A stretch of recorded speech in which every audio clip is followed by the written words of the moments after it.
Piano Man here. I'm driving and chatting, driving and yakking, driving and yapping. I play 60 gigs a month on the piano, and it's a great job. It is beautiful to be able to bring joy and to bring a meaningful emotional experience to the people that I play for. This meaningful emotional experience is I play songs mostly, I play piano covers of tunes for seniors at senior homes. Now, how did I fall into this niche? Well, I started playing at senior homes when I was in college. I studied music, and I got this connection because there was a senior community that would that this college would send its students to. So I started playing at this community, and I was not making a ton of money. I'm pretty sure that the teacher was taking like a 50% booking fee, or whoever hooked me up with this gig. But the quality that you need to succeed in school is much different than the qualities that you need to succeed in the real world, especially with music. Music, there are certain things that they didn't teach me. You know, maybe different music programs are different across the country, but there's different things that they did not teach me in music school, such as the important stuff like how to speak with an audience, how to how to interact with an audience, how to book gigs. Oh my gosh, nobody told me anything about how to book gigs in music school, which is absolutely ridiculous. Like that's one of the most important things if you want to make a career as a musician. Like what they taught you was how to play a certain way based on a certain way of teaching over the years. And it was so orthodox that to me it was a turnoff because I've always been a bit of a rebel. And that's all right. But I needed to, and that was like, how, that was maybe, see, I graduated in 2011, and then I started playing at retirement communities around that time, but it was never full time. I was still trying to make it as a singer songwriter because I thought that was cooler. And I did. I wrote some good songs, but I didn't have any kind of marketing knowledge. I didn't have any kind of branding knowledge, and I was so hyping up my own music was always like nails on a chalkboard.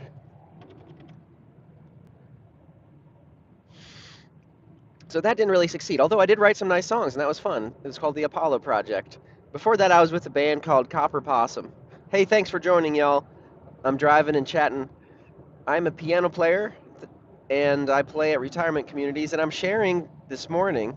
It's morning for me, 8:48 Central Standard Time. I'm sharing this morning my journey to get to where I am playing 60 gigs a month. And it's hard work, but it's a job. It's like it is a job, and but I own the job, so I can raise my rates if I want to. I can blacklist anybody if I want to. I can choose not to do business with anybody if I want to. Although it's I don't know if I'll ever really choose like blacklist anybody. That's just not my approach. You know, there's so many different factors that go into booking a gig. There's so many different factors that go into booking a gig that it's to me it's always like if a gig falls through and they do occasionally, like I'll have 2 or 3 cancellations. Hi, Oker. Thank you for commenting. Thank you for watching. I will have gigs that fall through occasionally, like yesterday, and it was my fault. Although I did experience some frustration, and that happens. But I drove 50 minutes to a gig that I thought was solid. But it turns out that I that they were so an activities director will give me an answer that's like a way of saying no or giving them a chance to buy their time without actually saying no. Hey, Oker. Yeah, my day's going great. I'm driving to my gigs. I have a full day ahead of me. I have 5 gigs in about 2 hours away from where I live. Hey, Angel A, thank you for joining. Welcome to the chat. Mo Brown, thank you for joining. Yeah, I'm just driving and chatting about my schedule. It's a job. It's work, and it's physically demanding too. Like I have to take care of my body. I have to stretch, and if I have a lot of gigs one week, like the way that it kind of varies is over the month. For the first couple weeks, I'll have more in-town shows because that's when I'm doing my gig booking. That's when I'm making my calls and booking my gigs. And these are 1 hour gigs mostly at retirement communities, except for the weekends. I have a hotel gig where I play more modern stuff, and I love it. Hotel gig in Memphis, Tennessee. That's where I'm from. But in the second and in the third and the fourth week of the month, which I'm in right now, I'm doing a lot more traveling. So it's usually 3 out of town runs, I guess you could say, 3 out of town tours, and these are day tours, 3 out of town tours in a week. The day tour, that's a funny word. It's like detour, but you're mispronouncing it. The day tour, like I'm doing today, I'm playing in North Little Rock. I'm playing in Little Rock proper for the third gig, North Little Rock again for the fourth one, and then Chenal, which is like the suburbs of Little Rock. I think it's still in the Little Rock proper. But I'm driving like 20 minutes to each community. And the audience is already there because they live there. Now, a reason I got into playing at these retirement communities is because the music that I was learning in school was music from their era. Because I studied jazz, and jazz is basically improvisation on popular music. Now, there's jazz music that's written strictly for jazz, but a lot of jazz artists will take a tune, a melody, and then improvise on it. And then they'll go back to that popular melody, and that's part of the art form. And that's what I do. My company's called Creative Jazz Piano. Creative Jazz Piano. And so that's what I do. That's like the method that I employ. And I love it because it allows me to be creative, and the audience loves it because they hear their familiar melodies, and it brings like comfort and nostalgia. And if you live to be 80 or 90 or 100 plus years, and yes, I've played for people that will come up to me and they'll be like, I'm 103 and I loved your show, and it's really very rewarding.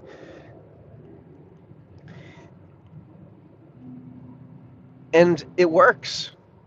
It works. Thanks for joining Ask Me Anything.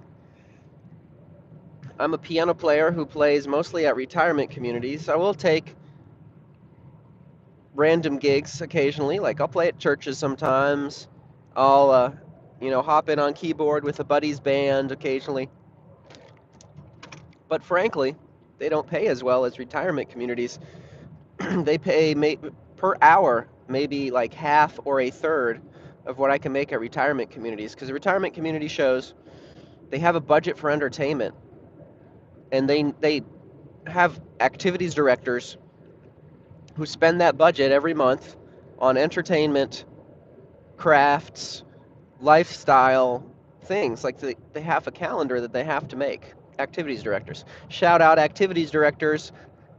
I love y'all. I love working with y'all. Activities directors are wonderful to work with. They're fun people, they're bubbly, they're programmers. Their job is literally fun. It's entertainment, it's lifestyle for the residents at these retirement communities, which is wonderful. They are, there's this, I get a firsthand look at this world of seniors, because this is essentially what I do, is I entertain seniors. But there's this, I think, this idea of what old age is, at least in American culture. Now, this is different across many different cultures. And by the way, if you're watching and you're not from the United States, let me know where you're from. It's always great to connect with my international audience. I've had people from somebody was watching from Pakistan yesterday. There's people who watch from Ireland, Finland, Argentina, Russia. It's really cool. Like, this is an international platform. So I appreciate you for being here. And also, if you're watching in the States, let me know what state you're from. I live in Tennessee. I live in West Tennessee, which is a little bit different culture. So Memphis is a different culture than Nashville. I talk about that sometimes. I could talk about that. Madagascar. Very cool. Very cool. Thank you for joining. Thank you for shouting out. You live in Madagascar. Cool. Are you from Madagascar, or are you living there temporarily? You know, my sister lived there for a little while. I probably shouldn't share too much of her story, but she's much more well-traveled than I am. That's awesome. So, what was I saying? I was talking about the international audience shouting out. You're from Madagascar. Very cool. Very cool. Thank you for joining. And I lost my train of thought, but that's all right. I got distracted because I get excited about the international audience.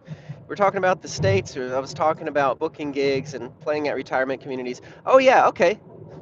So, in the United States, there is less of a culture of families taking care of their seniors.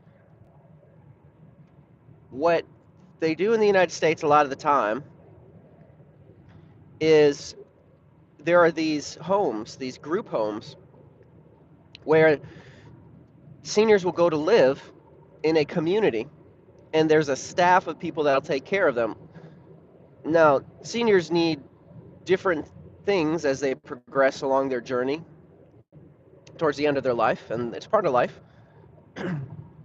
Seniors need different levels of nursing care, and these communities will have nurses oftentimes, but there's different levels. Like, independent living is what I call the cruise ship phase.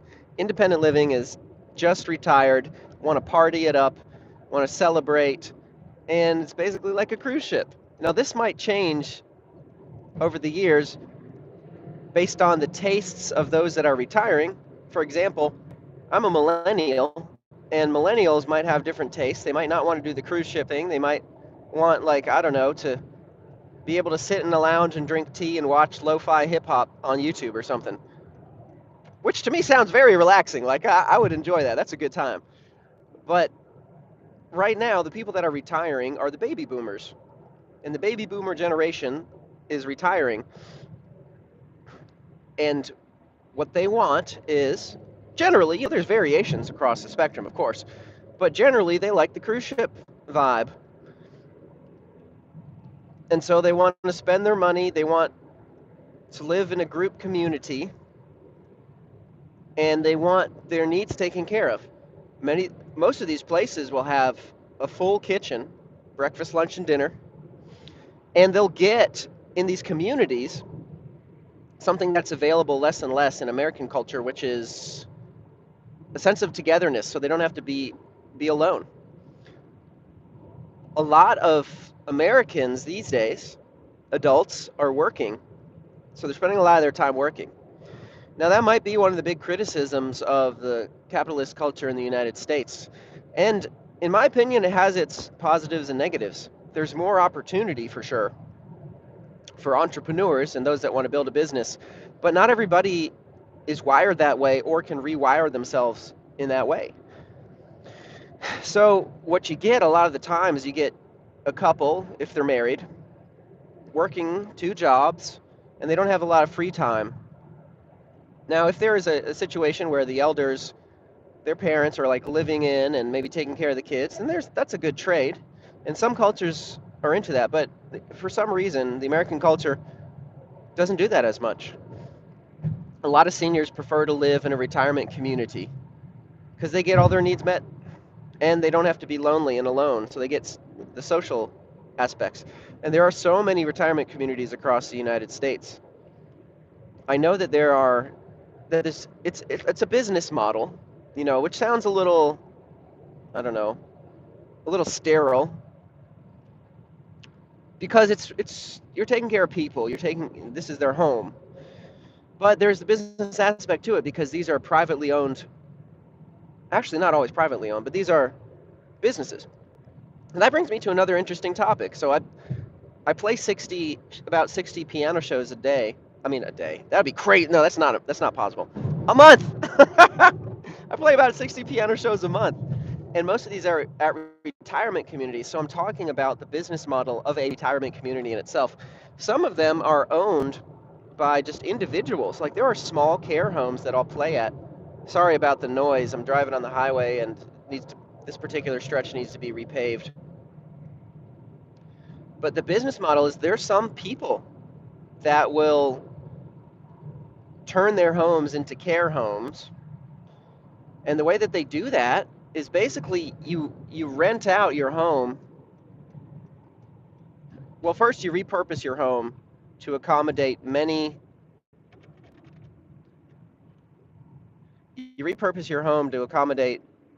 a lot of beds.